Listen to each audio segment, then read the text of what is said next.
So Jai Hind friend, today's in this video we will going to discuss matter in our surrounding part 2. In this video we will going to cover particles of matter are continuously moving and the various real life facts related to particles of matter, and particles of matter attract each other or repel each other.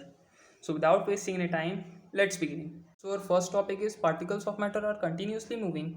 So yes, particles of matter move करते हैं. हाँ, या पिछली video में हमने discuss किया था कि पार्टिकल्स जो होते हैं, पार्टिकल्स मेनली एटम होते हैं जो इलेक्ट्रॉन, प्रोटॉन और न्यूट्रॉन से मिलके बने होते हैं, और एटम जो होते हैं वो मिल के मॉलिक्यूल बनाते हैं. ओके, सो उन्हीं मॉलिक्यूल्स को हम पार्टिकल ऑफ मैटर बोलते हैं. उन्हीं पार्टिकल्स की वजह से जो हमारा सॉलिड है वो सॉलिड है, जो लिक्विड है वो लिक्विड है, एंड गैस है वो गैस है, उन्हीं पार्टिकल्स की केमिकल और फिजिकल प्रॉपर्टीज़ के according.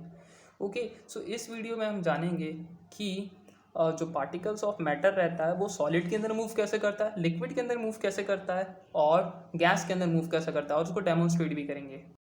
So particles of matter are continuously moving. Particle of matter, जो मैटर के अंदर पार्टिकल्स होते हैं, चाहे वो मैटर सॉलिड हो, लिक्विड हो या गैस हो, सब मूव करते हैं. और उनके मूव करने के पीछे एक कारण होता है कि उनके पास काइनेटिक एनर्जी होती है. ओके, और काइनेटिक एनर्जी उनको किस चीज़ से मिलती है? काइनेटिक एनर्जी मिलती है उनको टेम्परेचर से.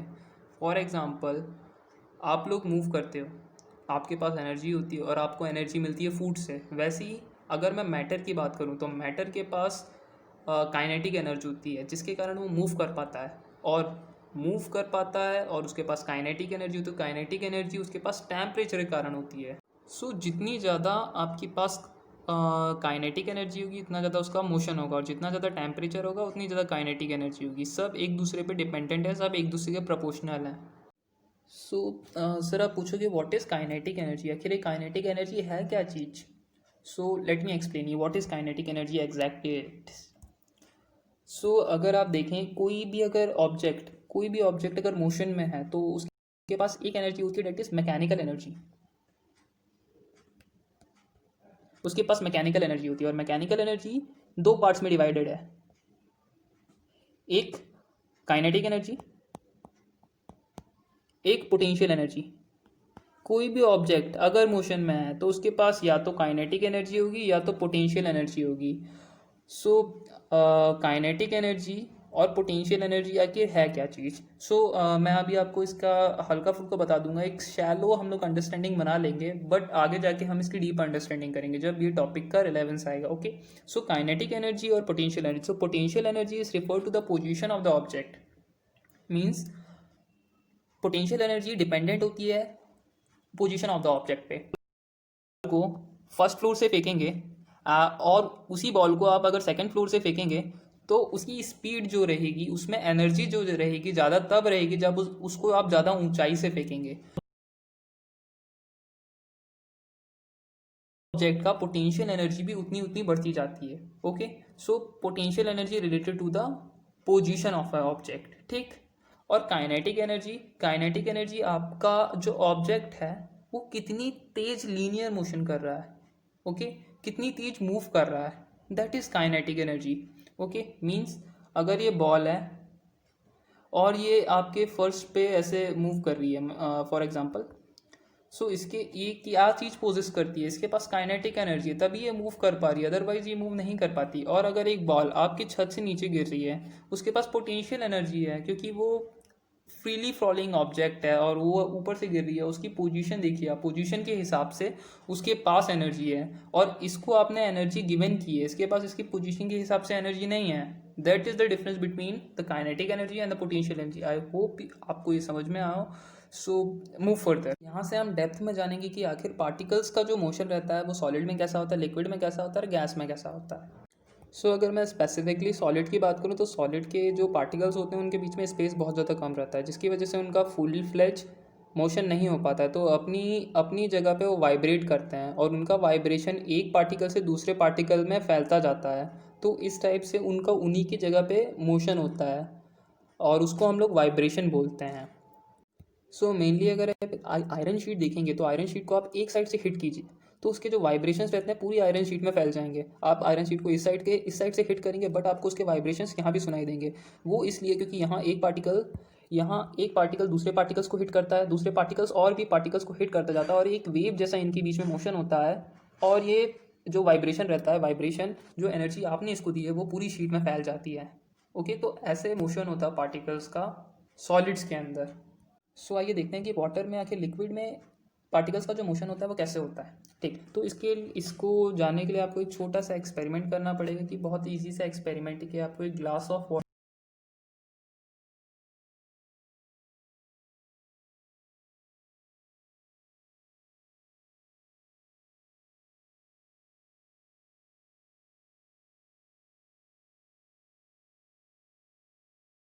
की थी, बट आफ्टर फ्यू मिनट्स वो पूरे ग्लास में डिस्पर्स हो जाती है।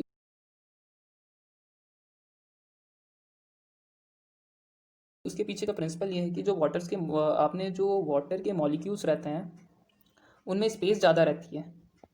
सो इंक के जो मॉलिक्यूल्स रहते हैं छोटे छोटे रहते हैं, वो आके उन स्पेस में इस स्पेस को कवर कर लेते हैं।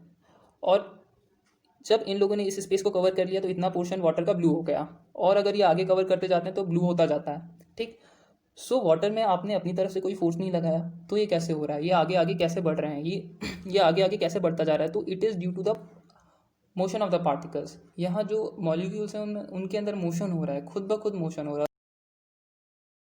है। रूम टेम्परेचर पे जो टेम्परेचर है उसके कारण काइनेटिक एनर्जी मिल रही है, जिसके कारण उसके जो मॉलिक्यूल्स हैं उनमें मोशन हो पा रहा है, जिसके कारण उसके जो मॉलिक्यूल्स हैं वाटर के मॉलिक्यूल्स वो इंक को पूरे ग्लास में डिजॉल्व कर पा रहे हैं। Okay, so that is the principle behind this. और अगर मैं बात करता हूँ गैस की, तो गैस का तो आपको ऑब्वियस सी बात है कि इसके पार्टिकल्स मूव करते हैं। सो अगर मैं बात करूँ इन एडिशन, सो टेम्परेचर जो होता है, temperature that means heat energy का आपके जो सॉलिड, लिक्विड और गैस हैं इनके पार्टिकल्स पे कैसा इफेक्ट पड़ता है। सो मैं शुरू करना चाहूँगा सॉलिड से। Take an example of ice cube. अगर एक आइस क्यूब को आप टेम्परेचर देते हो तो वो मेल्ट होके बन जाएगा वाटर, और अगर आप वाटर को टेम्परेचर देते हो तो वो मेल्ट होके बन जाएगा गैस। मीन्स एक सॉलिड एनर्जी मिलने के बाद लिक्विड फॉर्म में आया, लिक्विड फॉर्म में और एनर्जी मिलने के बाद वो गैसियस फॉर्म में चला गया। इसका मतलब ये है कि सॉलिड के जो पार्टिकल्स रहते हैं उनके बीच में काइनेटिक एनर्जी बहुत ज़्यादा कम थी। आपने उसको टेम्परेचर दिया, उसके कारण उसकी काइनेटिक एनर्जी बढ़ी, और जब वो काइनेटिक एनर्जी बढ़ी तो पार्टिकल्स एक दूसरे से दूर जाने लगे और वो लिक्विड स्टेट में आ गए। लिक्विड स्टेट में आने के बाद अगर आपने उसको और ज़्यादा एनर्जी दी तो वो और ज़्यादा दूर चले गए, और ज़्यादा दूर जाने के बाद वो बन गए गैस।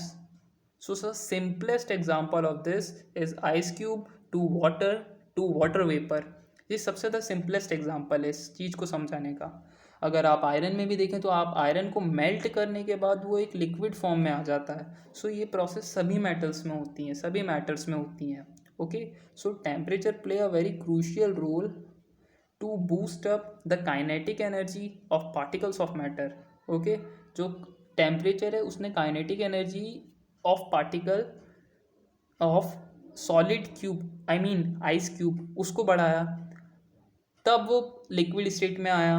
एंड जो लिक्विड था हमने उसको भी टेम्परेचर प्रोवाइड किया, और उस टेम्परेचर से उनके पार्टिकल्स की काइनेटिक एनर्जी बढ़ी, और वो काइनेटिक एनर्जी बढ़ने से वो गैसियस फॉर्म में आ गए। ये मैंने वीडियो के बिगनिंग में बात किया था कि particles of matter are attract each other. क्या पार्टिकल्स ऑफ मैटर एक दूसरे को अट्रैक्ट करते हैं या रिपेल करते हैं? तो जवाब सही है कि यस, पार्टिकल्स ऑफ मैटर एक दूसरे को अट्रैक्ट भी करते हैं, पार्टिकल्स ऑफ मैटर एक दूसरे को रिपेल भी करते हैं। अट्रैक्ट मतलब पास लाना, रिपेल मतलब दूर भगाना। ओके, सो सॉलिड में क्या होता है, लिक्विड में क्या होता है और गैस में क्या होता है हम जानेंगे। ठीक है, ओके, सो लेट्स बिगिन।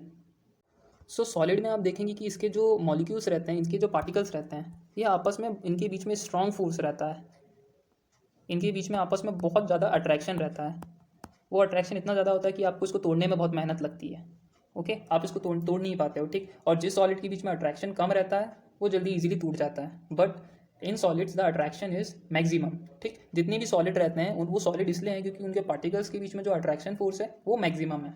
और अगर मैं बात करूँ लिक्विड की, तो लिक्विड से आपको ये चीज़ क्रिस्टल क्लियर हो जाती है कि पार्टिकल्स के बीच में अट्रैक्शन होता है। ठीक, अगर आप एक देखें tap of water, so tap of water में से अगर पानी आ रहा है, अगर आपने उसको एक बार कट किया वो थोड़ी देर के लिए डिसकंटिन्यूड होगा, but after a fee second वो वापस उसी अलाइनमेंट से उसी क्लास में वापस फील्ड होने लगेगा जैसा वो पहले हो रहा था। ये हमको डायरेक्टली शो करता है कि इसके बीच में जो पार्टिकल्स हैं उनके बीच में अट्रैक्शन कम है, बट अट्रैक्शन है। तभी तो जिस स्ट्रीम को आपने डिसकंटिन्यूड किया था आफ्टर अ फी सेकेंड, वो अपने स्ट्रीम में वापस आ जाते हैं वाटर, क्योंकि इसके मॉलिक्यूल्स जो होते हैं आपने इसको थोड़ी देर के लिए डिस्टर्ब किया था, बट इनके बीच में जो अट्रैक्शन फोर्स रहता है उसके कारण ये वापस टुगेदर हो पाते हैं। अगर मैं बात करूं कि एयर की यानी कि गैस की, तो गैस में उसके जो पार्टिकल्स रहते हैं उनके बीच में अट्रैक्शन फोर्स नहीं रहता, उसके बीच में रिपल्शन फोर्स रहता है, वो एक दूसरे से दूर जाते हैं। अगर उसके बीच में अट्रैक्शन फोर्स होता तो वो एक दूसरे को अट्रैक्ट करते और आपका बलून कभी बलून नहीं रहता, वो हमेशा कंप्रेस्ड हो जाता। ओके, सो इनके बीच में रिपल्शन होता है, तभी ये बलून पे आउटर फोर्स डालते हैं, तभी आपका बलून फूला हुआ रहता है। Otherwise it's get compressed if the repulsion force would not between the particles of gas. Okay, उनके बीच में जो काइनेटिक एनर्जी रहती है सबसे ज़्यादा मैक्सिमम रहती है। अगर मैं आपसे पूछूं काइनेटिक एनर्जी सबसे ज़्यादा किस में रहती है, तो सबसे ज़्यादा गैस के पार्टिकल्स में रहती है काइनेटिक एनर्जी। उससे कम किस में रहती है, उससे कम लिक्विड में रहती है, और सबसे कम सॉलिड में रहती है। ओके, सो इस वीडियो में हमने जाना particles of matter are continuously moving, the energy related to the particle, temperature का क्या इफेक्ट होता है, डेली लाइफ, फैक्ट क्या है पार्टिकल्स के टेम्परेचर और काइनेटिक एनर्जी के बीच में, पार्टिकल्स ऑफ मैटर क्या एक दूसरे को अट्रैक्ट करते हैं या रिपल करते हैं।